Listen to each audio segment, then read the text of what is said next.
Assalamualaikum warahmatullahi wabarakatuh. Yang terhormat Ibu Dr. Helawati SSI MMM.Com selaku dosen pengampu pada mata kuliah kecerdasan buatan. Sebelumnya, perkenalkan nama saya Dia Pasha dengan NPM 2022 107 15272 dari kelompok 1. Pada kesempatan ini, saya akan mempresentasikan materi mengenai pengembangan kecerdasan buatan dengan Python dari dasar hingga aplikasi lanjutan. Adapun fokus pembahasan saya berada pada bab 7 yang membahas tentang pengembangan sistem cerdas. Apa sih yang dimaksud dengan Natural Language Processing atau NLP? Ini merupakan bidang linguistik yang memungkinkan mesin memahami bahasa manusia. NLP menangani data teks yang kompleks dan tidak terstruktur, termasuk tugas-tugas seperti segmentasi kata, penandaan, bagian ucapan, dan terjemahan mesin. Selanjutnya adapun teknik-teknik dari Natural Language Processing. Yang pertama ada tokenizer. Ini untuk memecahkan teks menjadi unit kecil yang disebut dengan token, seperti kata, frasa, atau elemen lainnya. Yang kedua ada stemming. Ini merupakan menghapus imbuhan pada kata untuk mendapatkan bentuk dasar. Yang ketiga ada analisis sentimen, proses memahami dan mengklasifikasikan emosi dalam teks menjadi kategori positif, negatif, atau netral. Yang ketiga, selanjutnya ini ada implementasi sistem rekomendasi. Di sini tuh saya sebelumnya sudah membuat implementasi dari sistem rekomendasi film, cuma filenya kehapus, jadi mungkin nanti bisa saya buat lagi.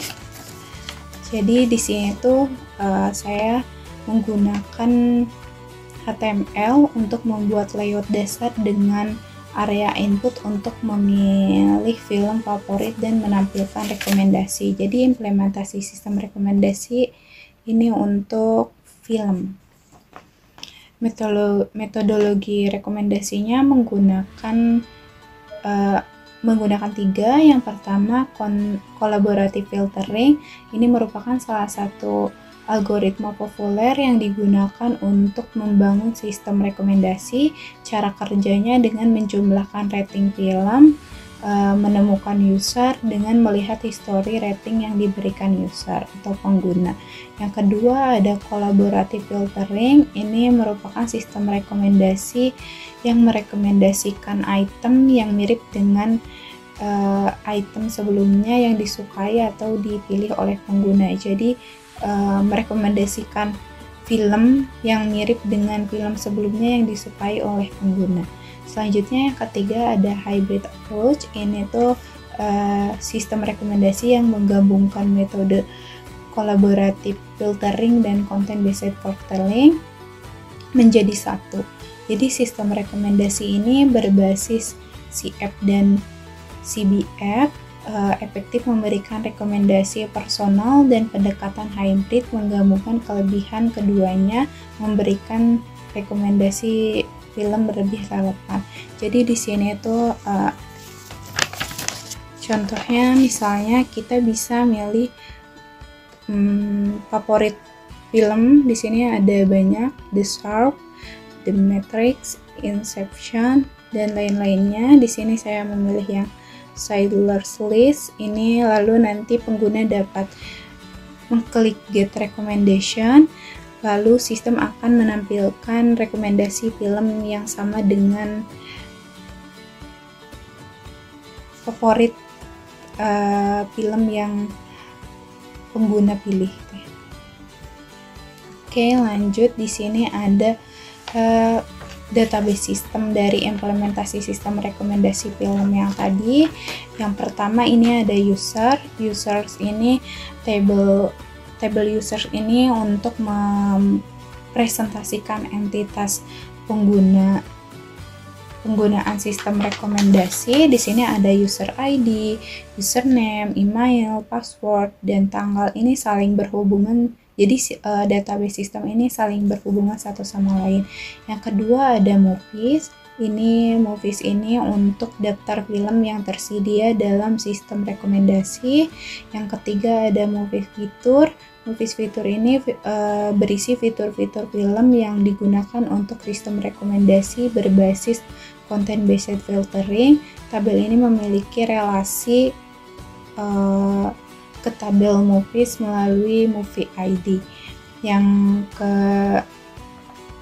keempat ada ratings. Ratings ini ada rating ID, user ID, movie ID, rating, dan lainnya. Tabel ini itu digunakan dalam collaborative filtering untuk menentukan rekomendasi berdasarkan kesamaan antar pengguna. Selanjutnya ada user preference. Ini itu berisi preferensi pengguna terhadap jenis film atau genre film yang dipilih. Jadi struktur ini tuh dirancang untuk mendukung sistem rekomendasi hybrid, menggabungkan metode collaborative filtering dan content based filtering. Oke, selanjutnya di sini ada implementasi chatbot dengan Python. Di sini saya coba membuka aplikasi implementasi chatbot yang saya gunakan. Oke. Jadi di sini tuh dalam era digital yang terus berkembang, penggunaan chatbot semakin meluas, terutama dalam memberikan layanan yang cepat dan efektif. Chatbot ini menggunakan AI dengan bahasa NLP untuk memahami dan merespon pertanyaan pengguna secara interaktif.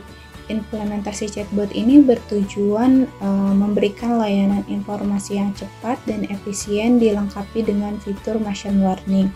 Metode yang digunakan dalam pengembangan sistem chatbot ini yang pertama ada Natural Language Toolkit atau NTLK. Ini merupakan library Python untuk memproses bahasa alami. Yang kedua menggunakan Flash.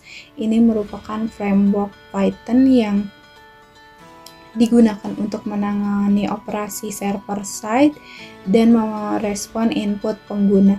Buat teman-teman yang mungkin mau mengimplementasikan chatbot juga bisa menggunakan Flash di Python Anywhere, itu gratis untuk beberapa bulan. Di sini juga saya menggunakan Flash di Python Anywhere.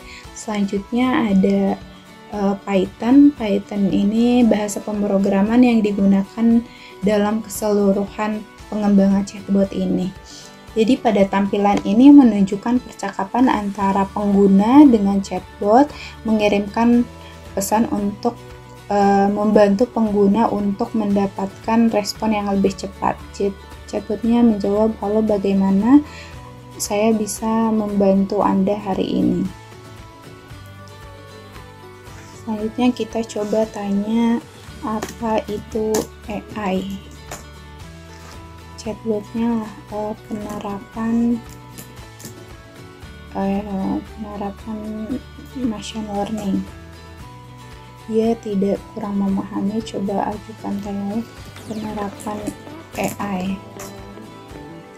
AI diterapkan dalam berbagai bidang seperti kesehatan, deteksi penyakit, transportasi, dan lain-lainnya. Jadi hasil pengujian ini menunjukkan bahwa chatbot dikembangkan mampu memberikan informasi akademik dengan waktu respon yang cepat, namun terdapat kesalahan dalam menjawab pertanyaan yang lebih kompleks. Ini seperti tadi saya mengajukan pertanyaan penerapan AI, chatbotnya tidak memahami pertanyaan yang saya ajukan. Kenapa sih chatbotnya tidak dapat memahami pertanyaan yang saya ajukan? Ini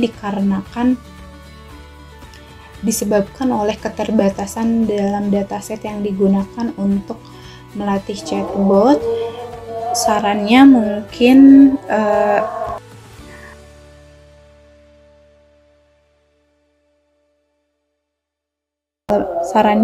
perlunya dataset yang lebih luas, beragam untuk meningkatkan chatbot dalam memahami dan merespon pertanyaan yang lebih kompleks. Berikut data latih yang saya gunakan ini seperti pada gambar 2, ada beberapa data latih, jadi chatbot tidak akan bisa merespon selain pertanyaan yang ada di data latih. Mungkin cukup sekian presentasi yang dapat saya sampaikan. Semoga materi yang disampaikan dapat menambah wawasan tentang pengembangan sistem chatbot. Terima kasih atas perhatiannya. Wassalamualaikum warahmatullahi wabarakatuh.